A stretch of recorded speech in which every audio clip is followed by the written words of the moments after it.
This is Radio TV Phonola, and here's today's specimen, a severely hacked up, sloppily repaired Waters Conley Phonola 78 RPM record player, probably from the late 1940s. The case is in fairly good shape, not perfect, but we'll certainly try to fix it.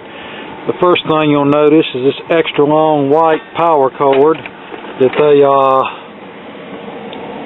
did a very sloppy splice job on here. Then the next thing you'll notice is this universal replacement kitty record player arm that's at least 20 years newer than the record player, with one of the wires broken off of the cartridge pin. If this cartridge turns out to be good, I'm going to use this arm on something more appropriate, and I'll dig through my junk and come up with a more period correct Tonearm arm to put on this record player. Flocking's still in pretty good shape. I'm not going to the trouble to reflock this and all that. It's still in reasonable shape. There's the Phonola Waters Conley logo. Here's the cabinet. Like I said, it's in fair shape. It's got a few nicks and dings on it, but I think after 70 plus years that's to be expected. If those of us who make it to be 70 something years old are probably going to have a few nicks and dings on us too. And if what I showed you up top wasn't enough, flip it upside down and have a look at the underside here. You can see where they replaced the filter capacitors at some point. Looks like they just attached them to the wires from the existing filter, and they had everything held down with Scotch tape that is now disintegrated and fallen off into oblivion. This looks like the line isolation capacitor. The Tonearm is just spliced onto the original Tonearm wiring here. Tube line up is a 50B5 and a 35W4. Even though they might have did a sloppy repair job, at least they used good quality capacitors. These look like Sprague Atom capacitors, and if they're still good, and I feel like they will be, I'll reuse those, only we'll install them a bit neater. Alright, let me solder that wire back onto the cartridge connector and fire this thing up and see what happens. Okay, before I go to the trouble of reattaching these wires, let me see if the cartridge has any output. So we have our meter set to measure AC volts, and I'll stroke the needle and see if we get anything on the meter. Yes, we do. This cartridge is quite lively, as a matter of fact.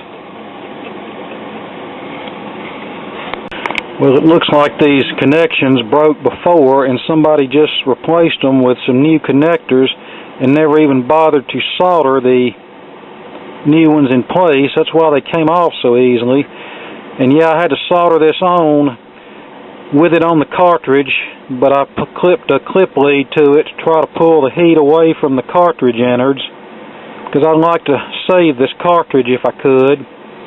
Alright, I have my clip lead clipped to the cartridge pin, like I said, to try to draw the heat up through the clip lead and less of it away from keep it out of the cartridge, because heat will cremate these crystal cartridges in short order. Alright, we're back on, and the heat shrink tubing is to provide a bit of strain relief, so these leads won't be so likely to break when the cartridge is flipped from LP to 78. That was the most common cause of breakage on these.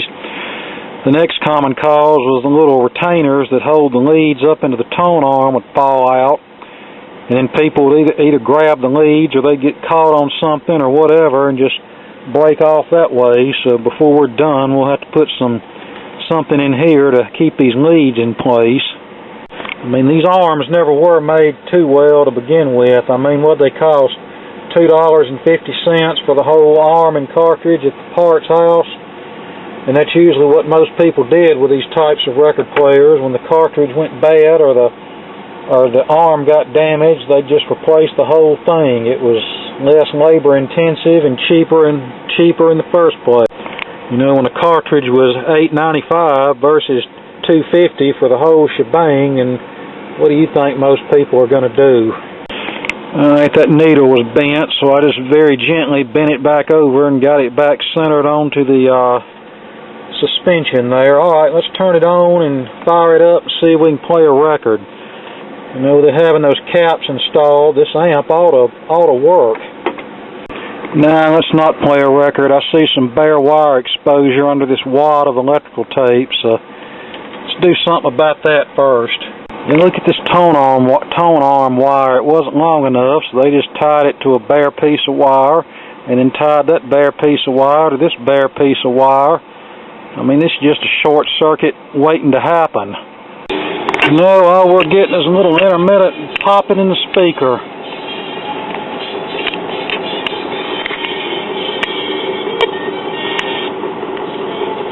Let's flip it over to the other side and see if that side does anything.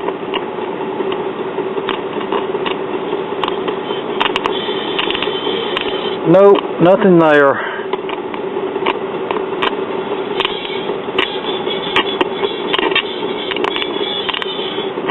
You know, I think our problems are going to be all this sloppy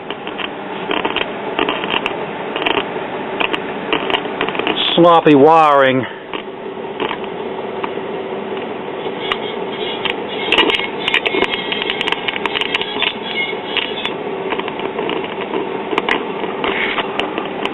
Alright, I have the cartridge disconnected and connected to the voltmeter. Let's see if it still has output, or did I cream puff it during the soldering process.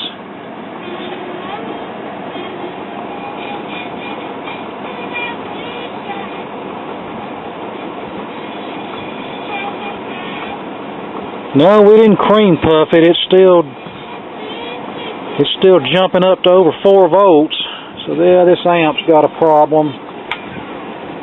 And if you ever find a record player with this type of platter retainer clip, you can bet that water's kindly made it. I don't care for this kind of clip. It's a pain in the butt to get off. You just have to keep getting under it and just keep prying it and prying up on it, and eventually it'll work its way up. The little E-clip is far easier to deal with. The reason I took the platter off right now is so I can flip this up and troubleshoot it without the turntable platter rotating. Yeah, easy tube access. Just lift the platter and you can get to the tubes. Alright.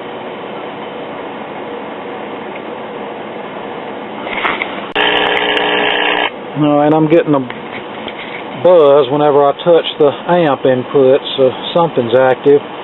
Alright, I think right now would be a good time just to clean up this sloppy mess and fix it like it's supposed to be fixed. Here's our Sprague Atom capacitors, which proudly proclaim made in USA on them.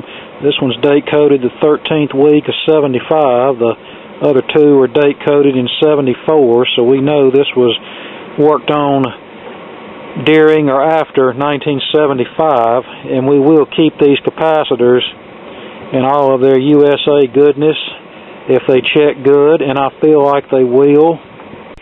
Alright, I cleaned the old wires off of here, and tomorrow I'll come down here and we'll install these more neatly. Of course, we'll check them first, but I think they're good. Okay, ESR test on the Sprague capacitors. Good, good, and good. Just as I figured they'd be. Alright, leakage test for the 100 microfarad. It's good. And that's good. That's as high up as we need to go on that one. Now for the 30 microfarad, good. Excellent. Now I can't really check the 50 volt one because we don't have a range that low on this tester. Well, we do, but it actually puts out more voltage than what the tester claims it does. The 100 microfarad reads 108. That's good. The 30 microfarad reads 38. And the 20 microfarad reads 25. So as far as I'm concerned, these three capacitors pass all three tests. leakage, ESR, and capacitance value, so we can use these. These are probably actually, even though they're 40 some odd years old, they're probably better quality than the Chinese stuff you get today. So now we need to clean up this mess, make everything look nice and neat, and I'll be back after a while. Okay, I found a Tonearm that we might go with. This is actually a brand new old stock static arm. Here's the box that it came out of. Got this off of eBay. Wished I could find a dozen or so more of them for a reasonable price. This is actually one of my favorite static arms that carried over into the LP era. This one here is from the 78 era. It has a big metal flat crystal cartridge in it that's never been used, but as I expected, it's dead by now, but it uses standard half-inch mount, so I can put something else in there with no problem. And it has an adjustable counterbalance spring, so I can get the tracking pressure just right. So yeah, I think this arm might work just fine on here. Alright, back on the Phonola. I'm having second thoughts about using that nice metal static Tonearm on here, because let's face it, this thing is kind of scraped up and beat up, and you know, it's a low-end player to begin with, and those nice arms like that don't exactly grow on trees, and I'd like to reserve what I've got for nicer stuff that I might happen to come across. And besides, I did install an 89T cartridge in that particular Tonearm to substitute for the heavy crystal cartridge, and even at the spring set to its lowest setting, it still tracked too light.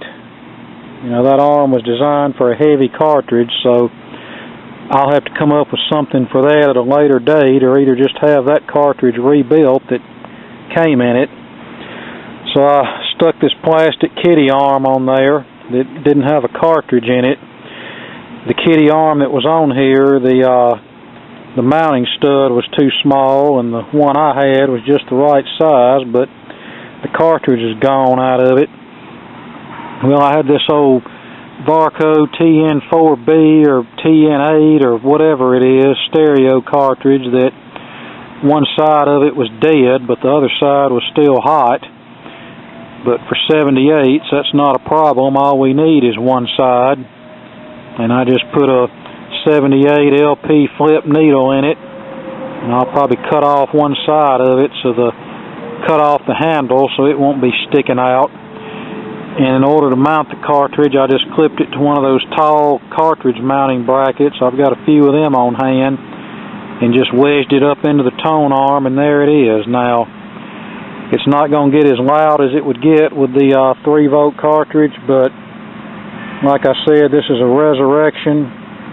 This is not a restoration, and I really don't care. It plays, and that's all that matters. You know, this one's going to be cheap if somebody wants a better quality record player, then you know, I'll have some of them up as well. And as far as this drive mechanism, I'm not going to do a total tear down. I'm just going to take this spindle out and clean all the gummy crap out of it and re-lubricate it, and we'll put a few drops of oil on the top and bottom of the motor bushings. Clean this wheel with alcohol and clean the inner rim of the platter with alcohol, and that's going to be it. Okay, here's the underside. No, this is not as neat as it could be, but it's better than it was when I got it. At least there's nothing that's in any danger of shorting out here. And this is something I jake-legged to make a mount to keep the filter capacitor in place, and I just used masking tape to tape the other end of the power cord, and it's not going anywhere. I taped up these hanging wires, bundled them up and taped them so they won't touch anything. But like I said, this is merely a resurrection, not a restoration. If this was a restoration, I would have replaced all of these Sprague atom caps with new ones that I could have conveniently soldered right here to the underside of the chassis. You know, it would have looked a whole lot neater, but there again, if I use my new parts, that's running up the amount of money invested in this thing, and I'm not going to invest a whole lot in this because I know I'm not going to get much out of it. And had this been a restoration, I would have taken all this completely apart, cleaned it spotless, and re-lubricated it. Had this been a restoration, I would have stuck with the brown static Tonearm that I had on here and sent the cartridge that was in it off to West Tech Services and paid them $60 to rebuild it. But there again, I go that route, there'd be a lot more money in this thing than what I could ever hope to get out of it, and I don't enjoy losing money. I'd like to break even on this stuff, although lots of times that doesn't happen. Alright, here we are back together. I replaced this devilish spring clip with an E-clip. With the spring clip on there, it was sticking up too high because it's sprung now, and the record wasn't sitting quite flush on the platter. So now you've got the easier to deal with E-clip, and the record will sit flush on the platter.